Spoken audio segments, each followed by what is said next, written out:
பழமொழியும் அதன் விளக்கமும்.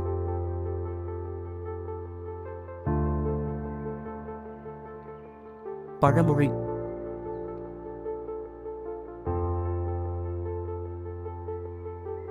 வெந்து கெட்டது முருங்கை, வேகாமல் கெட்டது அகத்தி. இப்பழமொழியின் விளக்கம்: முருங்கை கீரை நமது உடலுக்கு அதிகப்படியான இரும்பு சத்தை கொடுக்கக்கூடியது. அந்த முருங்கை கீரையை அதிகம் வேக வைத்தால் அதில் இருக்கும் நுண்ணுயிர்கள் இறந்துவிடும். அதனால் நமக்கு கிடைக்க வேண்டிய சத்துக்கள் கிடைக்காமல் போய்விடும்.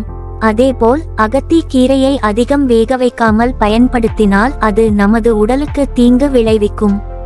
ஆகவே முருங்கை கீரையை அதிக நேரம் வேக வைக்காமலும் அகத்தி கீரையை நன்றாக வேக வைத்தும் பயன்படுத்த வேண்டும் என்பதே இதன் விளக்கம். நன்றி, வணக்கம்.